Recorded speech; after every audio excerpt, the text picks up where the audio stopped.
네,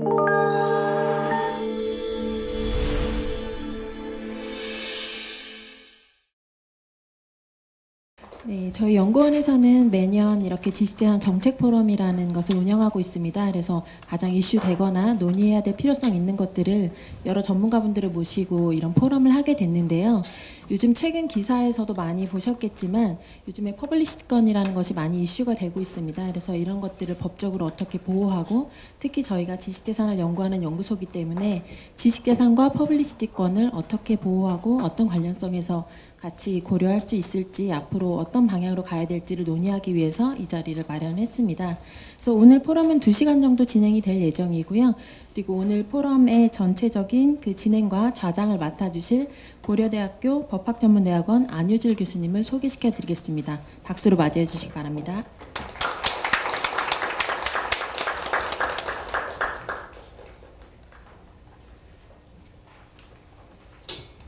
여러분 안녕하십니까? 추운 날씨에 오시느라 정말 고생하셨습니다. 등록되신 분이 110분 정도로 알고 있는데요. 갑작스러운 추위 때문에 오시다가 발길을 돌리신 분도 있을 것으로 생각을 하고 있습니다. 어쨌든 이 자리에 참석해 주신 여러분들한테 감사드리고요. 퍼블리시티권 보호의 필요성에 대해서는 뭐 학계든 실무계든 모든 분들이 인정을 하고 있고, 관련 업계에서도 법적 안정성의 제고라고 하는 측면에서 반드시 이 관련 업계에서도 보호를 해야 된다 이렇게 얘기를 하고 있고요. 다만 현재와 같은 상황이 지속되는 것이 바람직한 것이냐에 대해서는 법적 안정성 제고라는 측면에서 입법이 필요하다고 생각하시는 분이 있는가 하면은 입법을 하되 지금 당장은 좀 어려운 것 아니냐 이런 식으로 주장을 하시는 분들도 있고, 입법의 방법, 어떤 입법 기술에 대해서도 고민을 많이 해야 된다 이렇게 주장을 하고 계십니다. 아시다시피 퍼블리시티건이라고 하는 개념 자체가 이제 미국에서 등장을 했고, 미국에서는 이미 대법원에서도 공식적으로 어떤 보호의 필요성 또는 어떤 개념을 인정을 했고, 각 주에서는 30여 개 국가의 이 주에서 주법으로 명시적으로 보호를 하고 있습니다. 물론 양도성, 상속성, 보호기간 등에 있어서는 약간의 차이를 두고는 있습니다. 우리의 경우에는 미국의 입법, 그다음에 판례의 태도를 본받아서 1995년에서 5년에 비로소 하급심판결에서 퍼블리시티권이라고 하는 용어를 사용을 했었죠. 그러다가 최근에 이르기까지 하급심판결에서 이제 퍼블리시티권 침해를 인정을 한 사건들이 많이 등장을 했습니다만은, 지난해 이 국정감사 자료, 또 오늘 발표 토론을 하시는 이영민 변호사의 토론문을 보면은 최근 한 30여 건의 퍼블리시티권 관련 소송에서는 퍼블리시티권의 존재 자체를 부정한 사건이 한 절반 정도에 이르는 것 같아요. 그래서 뭔가 방향 설정이 좀 필요한 거 아니냐, 입법도 없고 대법원 판결도 없어서 그래서 좀 논란이 있는 것으로 알고 있습니다. 최근 판결의 경우에는 퍼블리시티권도 재산적인 권리로 생각을 하게 된다면은 배타적인 권리이고, 이 배타적인 권리는 마음대로 창설할 수 없는 거 아니냐, 이런 바 이제 물권 법정주의에 의해서, 그래서 그것을 근거로 해서 퍼블리시티권 존재 자체를 부정한 판결이 있었죠. 그 전에는 오히려 조류 내지 방향은 퍼블리시티권을 많이 인정하는 추세로 발전을 했었던 것 같습니다. 95년 판결을 말씀드렸습니다만은 97년도 제임스 딘 사건의 경우에는 부정을 하긴 했었습니다만 퍼블리시티권의 개념을 좀 더 자세하게 인정을 했었고요. 아시다시피 이호석 씨 사건의 경우에는 좀 더 나아가서도 보호기간이라든가 이런 것까지도 언급을 한 것으로 알고 있습니다. 입법 시도에 대해서 한번 말씀을 드리면은, 여러분들 아시다시피 2005년, 2009년, 2012년 세 번에 걸쳐서 저작권법 개정안이 올라왔었고요. 그다음에 2013년도에 이제 민법의 인격권하고 그다음에 인격적 요소를 상업적으로 이용하는 어떤 법률 개정안이 또 올라온 것으로 알고 있습니다. 두 개의 법률안은 현재는 이제 국회에 계류 중이고 약간의 각각 장단점이 있고요. 그 장단점에 대해서는 여러분들 발표자와 이제 토론자께서 말씀을 하시기 때문에 제가 자세하게 언급은 하지 않도록 하고 있습니다. 또 여러분들 아시다시피 저작권법 35조라든가 또는 실현자의 권리 등에 의해서 퍼블리시티권의 일부를 보호할 수는 있습니다만, 그러한 규정들이 퍼블리시티권 자체를 어떤 목적으로 두고 있는 것은 아니기 때문에 약간의 한계는 있다 이렇게 말씀을 드릴 수가 있고요. 상표법에 의해서도 보호를 할 수는 있습니다만 등록이라고 하는 절차를 거쳐야 되는 것이고 그 권리 범위라는 것도 지정 상품이나 그 유사한 상품에만 국한되기 때문에 또 한계가 있죠.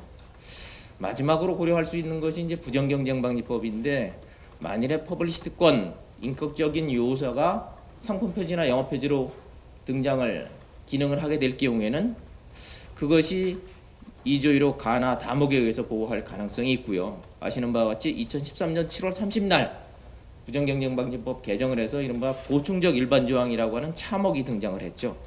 이 차목이 상당히 재미있는 규정인데 앞으로 활약이 기대됩니다만은 이 조항도 약간의 또 문제점이 있을 수는 있습니다. 그 문제에 대해서도 여러분들 발표자와 토론자들께서 언급을 해주실 것 같고요.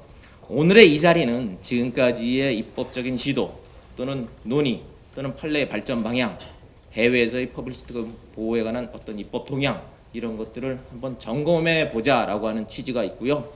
여기서 어떤 식으로 뭐 별도의 입법이라든가 또는 저작권법의 개정이라든가 또는 부정경쟁방지법의 입법이 어느 한 것이 가장 어떤 최선의 방법이다라고는 결론을 내리지 않을 것으로 저는 생각을 하고 있습니다. 그래서 오늘의 어떤 논의가 향후 퍼블리시티권 입법에 또는 판례의 발전에 도움이 되기를 바랄 뿐입니다. 여기까지만 말씀을 드리고 자세한 말씀은 여러분들 이제 발표와 토론을 하면서 또 그다음에 종합 토론을 하면서 말씀을 드리도록 하고요. 발표 토론에 앞서서 오늘 발표와 토론을 맡아주신 분들을 소개를 올리도록 하겠습니다.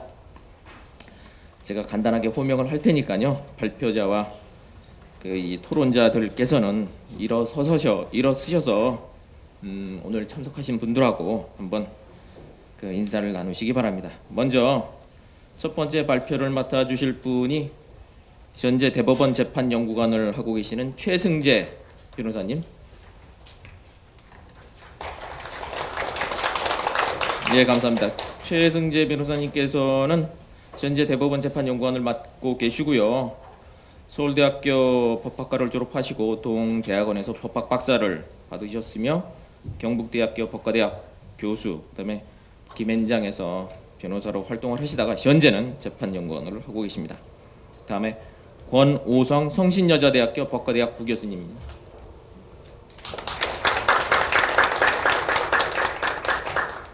권 교수님은 서울대학교 법학사를 취득하신 후 성균관대학교에서 이제 박사과정에 지금 재학 중에 계시고요. 법무법인 서정, 운율 변호사를 하고 계시다가 현재 성신여자대학교 법과대학 부교수를 맡고 계십니다. 다음 토론자로서는 나와 있는 순서대로 하겠습니다. 법무법인 율촌의 이용미 변호사님,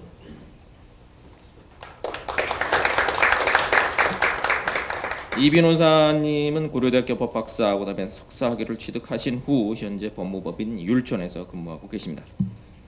다음에 서강대학교 박준우 교수님,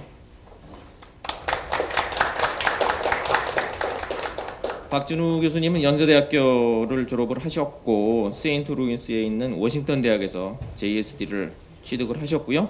명지대학교 법과대학 교수님을 하시다가 현재는 서강대학교 법학전문대학원 교수로 재직하고 계십니다. 마지막으로 이제 특허청의 서을수 과장님. 서을수 과장님은 특허청의 산업재산 보호 정책과장을 지금 맡고 계시고요. 아마도 이제 부정경쟁방지법 등과 관련해서 특허청과 어떤 밀접한 관련이 있기 때문에 오늘 토론자로 모신 것으로 알고 있습니다.